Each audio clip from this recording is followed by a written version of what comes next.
అనుబంధంగా ఉన్నటువంటి కార్మిక విభాగం బిఆర్టీయు ఆధ్వర్యంలో తెలంగాణ రాష్ట్రం ఏర్పడిన తర్వాత తెలంగాణ తొలి ముఖ్యమంత్రి కేసీఆర్ గారు ఒక కార్మిక పక్షపాతిగా సంఘటిత అసంఘటిత కార్మికుల సంక్షేమం కోసము అనేక పథకాలు తీసుకొచ్చినటువంటి విషయం మనందరికీ కూడా తెలుసు.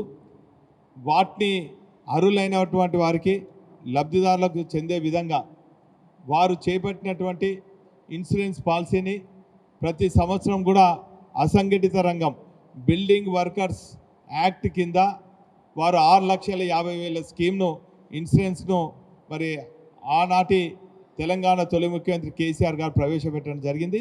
ఆనాటి నుండి నేటి వరకు కూడా మరి అసంఘటిత రంగంలో ఉన్నటువంటి బిల్డింగ్ వర్కర్స్కు అవగాహన ఉందో అవగాహన లేకో తెలుసో తెలియకో వారి భద్రత విషయం మరి వారు ఇన్సూరెన్స్ చేసుకోని కారణంగా అనేక ఇబ్బందులు పడుతున్న సందర్భంలో బిఆర్టీయు బాధ్యత తీసుకొని వరంగల్ వెస్ట్ నియోజకవర్గం కాకుండా నగరంలో అనేక కార్మిక అడ్డాలపైన ప్రతి ఏటా కూడా మరి వారికి ఇన్సూరెన్స్ కూడా చేయించడం జరుగుతుంది.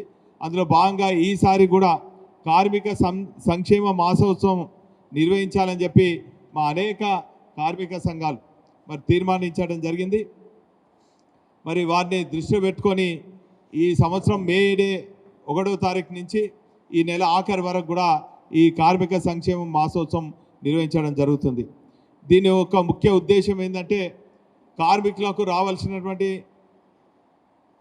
హక్కుల గురించి వారికి వివరించడం, అదేవిధంగా వారి సంక్షేమం గురించి ఆలోచించడం, వారి ఆరోగ్య పరిస్థితులు కూడా అధ్యయనం చేసుకొని ఆరోగ్య శిబిరాలు ఏర్పాటు చేయటం, అదేవిధంగా వారి విద్యకు కూడా వారి పిల్లలు ఆ కుటుంబంలో ఉన్నటువంటి పిల్లలు దూరం అవుతున్నారు కాబట్టి గత 10 ఏళ్ల నుంచి కూడా వారి పిల్లలపైన కూడా ఫోకస్ చేసి కార్మిక వాడళ్ళు కార్మిక ఇల్లు తిరుగుతూ వారందరినీ కూడా విద్య వైపు మరి దృష్టి మళ్లిస్తే ఈరోజు మా కార్మిక లోకం మరి అనేక మరి ఆనాటి ప్రభుత్వాల బెనిఫిట్స్ తీసుకొని మరి రెసిడెన్షియల్ స్కూళ్ళు అయితేనేమి లేక మరి ఓవర్సీస్ స్కాలర్షిప్లు అయితేనేమి మరి ఇవన్నీ కూడా పొందుతూ వారందరూ కూడా చాలా మటుకు 100% మా కార్మిక లోకం లిటరసీ వైపు నడిపించే విధంగా వారి పిల్లలు కూడా ఉన్నతమైనటువంటి చదువులు చదివే విధంగా కూడా మేము తీర్చిదిద్దినటువంటి విషయాన్ని ఈ సందర్భంగా తెలియజేస్తున్నాం.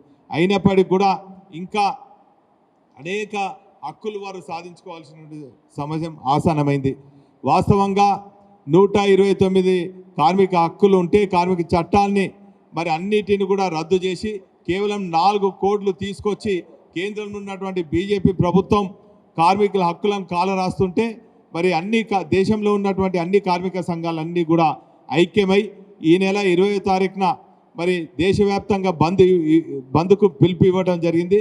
వారికి మద్దతుగా మరి బీఆర్ఎస్ పార్టీ అనుబంధం ఉన్నటువంటి కార్మిక సంఘాలు కూడా ఆ 20వ తారీఖున జరగబోయే బంద్కు కూడా మేమందరం కూడా మద్దతు తెలుపుతున్నటువంటి విషయాన్ని ఈ సందర్భంగా తెలియజేస్తున్నాం. అదేవిధంగా గతంలో సమైక్య రాష్ట్రంలో మా అంగన్వాడీ సోదరమణులు ఆశా వర్కర్లు చాలని జీతాలతోని ఇబ్బందులు పడుతుంటే వారికి వేతనాలు పెంచినటువంటి ఘనత మరి కేసీఆర్ గారికి దక్కింది. ఇదే కాకుండా సఫాయి కార్మికులకు కూడా మరి వారు చేస్తున్నటువంటి కష్టానికి గుర్తింపు లేక చాలని మరి వేతనాలతోని వాళ్ళు జీవనం సాగిస్తుంటే వారిని పిలిచి సఫాయి కార్మికులకు సలాం అని చెప్పి ఈరోజు పెద్ద ఎత్తున వారి ఆత్మగౌరవంతో పాటు ఆర్థికంగా ముందుకు పోయే విధంగా అనేక కార్యక్రమాలు చేసిన విషయం మనందరికీ కూడా తెలుసు. మొన్న బిఆర్టీయు మరి సమావేశం నిర్వహించి మరి కొన్ని తీర్మానాలు చేయటం జరిగింది. ఈ తీర్మానాలు కూడా ఈ మాసమంతా కూడా మేము విస్తృతమైనటువంటి ప్రచారం ఉమ్మడి వరంగల్ జిల్లా వ్యాప్తంగా కూడా మరి నిర్వహించడం జరుగుతుంది. అందులో భాగంగా ఉపాధి హామీ పని దినాలు 150కి పెంచి మరి రోజు కూలీ 350 ఇవ్వాలని కూడా రాష్ట్ర కేంద్ర ప్రభుత్వాలను మేము డిమాండ్ చేస్తున్నాం. అదేవిధంగా మరి గ్రామ పంచాయతీ సిబ్బంది అనేక కష్టాలు గ్రామ పంచాయతీలో కొన్ని గ్రామ పంచాయతీలలో 4-5 సిబ్బంది ఉన్నా కూడా వాళ్ళు గ్రామమంతా కూడా మరి శుభ్రం పరిచయం కాకుండా అక్కడ ఉన్నటువంటి ప్రజాప్రతినిధులకు అందుబాటులో ఉండి మరి స్కూళ్ళను కూడా శుభ్రం చేయడం అనేక ఇబ్బందులు పడుతున్నప్పటికీ కూడా వారి ఆ గ్రామాన్ని కంటికి రెప్పలాగా చూసుకుంటున్నటువంటి గ్రామ పంచాయతీ కార్మికులకు కూడా కనీస వేతనాలు రాక మరి నెలవారీ కూడా ఇబ్బందులు రాక వేతనాలు రాక అనేక ఆర్థిక ఇబ్బందులు ఉన్నటువంటి గ్రామ పంచాయతీ సిబ్బందికి కూడా మేము అండగా ఉంటాం, వారి హక్కుల కోసం పోరాడతాం అన్నటువంటి విషయాన్ని కూడా ఈ తీర్మానంలో మేము పొందుపరచుకోవడం జరిగింది. ఎన్నికల హామీలో మరి ఎన్నికల సమయంలో హామీలు ఇచ్చినటువంటి అంగన్వాడీ కానీ ఆశా వర్కర్లు కానీ ఫీల్డ్ అసిస్టెంట్స్ కానీ మరి ఆశా 2 సిబ్బందికి కానీ రావాల్సినటువంటి వేతనాలు ఇస్తలేరు కాబట్టి వారికి కూడా పని భారం చాలా ఇబ్బంది అవుతుంది, ఆర్థిక ఇబ్బందులు ఉన్నారు కాబట్టి వారి హక్కుల కోసం కూడా ఈ మాసం అంతా కూడా వారిని చైతన్యవంతం చేసి వారిని సంఘటితంగా చేసి వారి హక్కుల కోసం పోరాడతామన్నటువంటి విషయాన్ని కూడా ఈ సందర్భంగా తెలియజేస్తున్నాం. అదేవిధంగా మరి ప్రభుత్వ ఉద్యోగులను కూడా మోసం చేసి మరి 2 డిఏలు రావాలి, ఆ డిఏలు కూడా పెంచి మరి తక్షణమే ఇవ్వాలని చెప్పి మేము డిమాండ్ చేస్తున్నాం. అదే కాకుండా ఆర్టీసీని వెంటనే ప్రభుత్వంలో మరి విలీనం చేయాలి, మరి వారి డిమాండ్ను వెంటనే నెరవేర్చాలి. అదేవిధంగా 7వ తారీఖున వారు ఇచ్చే సమ్మెకు మరి ఖచ్చితంగా బీఆర్ఎస్ పార్టీ శ్రేణులు, బీఆర్ఎస్ పార్టీ కుటుంబ సభ్యులు, బీఆర్ఎస్ పార్టీకి అనుబంధంగా ఉన్నటువంటి కార్మిక సంఘాలు కూడా మరి ఆర్టీసీ సమ్మెకు మద్దతు తెలుపుతా అన్నటువంటి విషయాన్ని ఈ సందర్భంగా తెలియజేస్తున్నాం.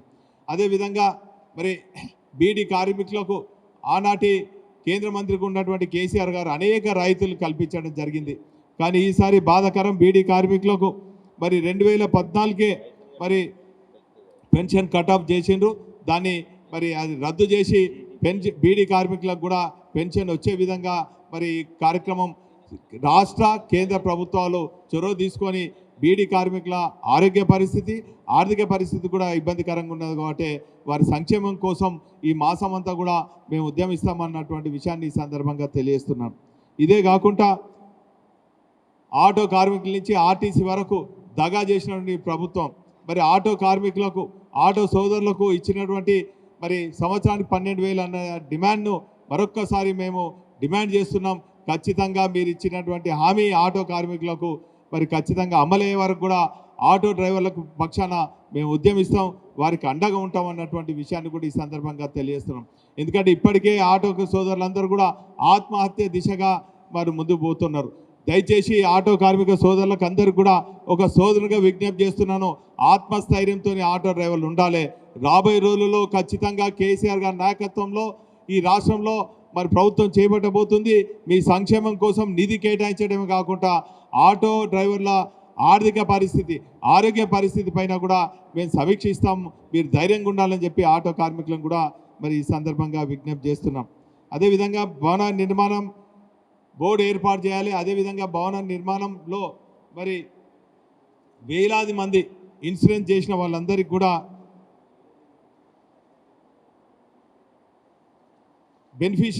బెనిఫిట్స్ వస్తలేవు, ఇన్సూరెన్స్ క్లెయిమ్ అయితే లేదు. చాలా మందికి కూడా వేలాది మంది మరి ప్రభుత్వం పైన ఆశతోని మరి ఇన్సూరెన్స్ పాలసీ చేసుకోవడం జరిగింది. ఇప్పటికే మా దగ్గర కేవలం హన్మకొండ లేబర్ జిల్లాకు సంబంధించినటువంటి లేబర్ డిపార్ట్మెంట్ 4,000 క్లెయిమ్స్ ఆగి ఉన్నాయి. రాష్ట్ర వ్యాప్తంగా సుమారు లక్షలాది క్లెయిమ్స్ ఆగి ఉన్నాయి కాబట్టి అసంఘటిత కార్మిక పక్షాన ఖచ్చితంగా క్లెయిమ్స్ అన్నీ కూడా వెంటనే చెల్లించాలి, లేకుంటే దశల వారీగా ఉద్యమం చేపడతాం. మరి స్టేట్లో ఉన్నటువంటి కమిషనర్ కార్యాలయాన్ని కూడా ముట్టడిస్తాం. మరి అదేవిధంగా ఒకరోజు మరి క్లెయిమ్స్ వచ్చే విధంగా రిలే నిరాహార దీక్ష కూడా చేపడతాం అన్నటువంటి విషయాన్ని కూడా ఈ సందర్భంగా తెలియజేసుకుంటూ మరి ఈరోజు సుమారు ఈ నగరంలో ఉన్నటువంటి మరి అనేక సంఘాలతోని రౌండ్ టేబుల్ కార్యక్రమం నిర్వహించి మరి ఈ తీర్మానాలన్నీ కూడా చేపట్టడం జరిగింది. మరి ఈ మాసమంతా కూడా అనేక కార్యక్రమాలలో అనేక కార్మిక అడ్డాలపైన మరి అనేక కార్మిక మిత్రుల కార్మిక సోదరుల నివాస గృహాలకు వెళ్ళి వాళ్ళ పిల్లల చదువుపైన కూడా వారి ఆరోగ్యం పైన కూడా దృష్టి సారించి వారికి మెరుగైనటువంటి వైద్య సేవలతో పాటు విద్యను అందించే విధంగా కూడా మా కార్మిక మరి సంక్షేమ మాసోత్సవం మా శ్రేణులందరూ కూడా మరి వాడ తిరుగుతారని కూడా ఈ సందర్భంగా తెలియజేసుకుంటూ మరి ఇందులో మా కార్మిక సంఘాలకు లీగల్ అడ్వైజర్గా వ్యవహరిస్తున్నటువంటి సోదరులు నాయన్ రవి గారు, మా త్రిచక్ర ఆటో సంఘం అడ్వైజర్గా ఉన్నటువంటి రవీందర్ రెడ్డి గారు, ఇతర రాష్ట్రాల్లో ఉన్నటువంటి మరి కార్మికుల సంఘటితంగా చేసి వారి హక్కులను కూడా కాపాడుతున్నటువంటి మా సిద్దిక్ గారు, మా ఆల్ పెయింటర్స్ అసోసియేషన్ అధ్యక్షులు మా రమేష్ గారు, అదేవిధంగా మా సీనియర్ పెయింటర్స్ అసోసియేషన్ లక్ష్మీనారాయణ గారు, మా ఫ్రూట్స్ అసోసియేషన్ అధ్యక్షులు సోదరులు ఇస్మేర్ గారు, మా తెలంగాణ ఆటో డ్రైవర్స్ మన తెలంగాణ ఆటో డ్రైవర్స్ అధ్యక్షులు సంజీవ్ గారు, మా బిల్డింగ్ వర్కర్స్ అధ్యక్షులు మల్లేశం గారు, హోటల్ వర్కర్స్ అధ్యక్షులు సోదరులు రవి గారు, అదేవిధంగా మా ప్రతాప్ వృద్ధ ఆటో డ్రైవర్స్ అధ్యక్షులు మా వర్కింగ్ ప్రెసిడెంట్ అడ్వైజర్ నరహరి గారు, మా బాబు గారు, మిగతా ఎల్పిసి వర్కర్స్ వీళ్ళందరూ కూడా రావడం జరిగింది. మరి వీరు ఎదుర్కొంటున్న సంఘాల సమస్యలను మరి చర్చించడం జరిగింది. ఆ సంఘాల ఎదుర్కొంటున్న సమస్యల పరిష్కారం కోసం కూడా మేము ఈ రౌండ్ టేబుల్ నిర్వహించి మరి ఈరోజు ఈ పోస్టర్ ఆవిష్కరించడం జరిగింది. మరి రేపటి నుంచి కూడా ఇంకా అనేక కార్యక్రమాలు ఈ కార్మిక సంక్షేమ మహోత్సవం మరి ఘనంగా నిర్వహించి అందరిని కూడా చైతన్యం చేస్తామని కూడా ఈ సందర్భంగా తెలియజేసుకుంటూ మరి ఈ కార్యక్రమానికి హాజరైనటువంటి ప్రెస్ మిత్రులకు కూడా పేరు పేరున కృతజ్ఞతలు, ధన్యవాదాలు. జై తెలంగాణ.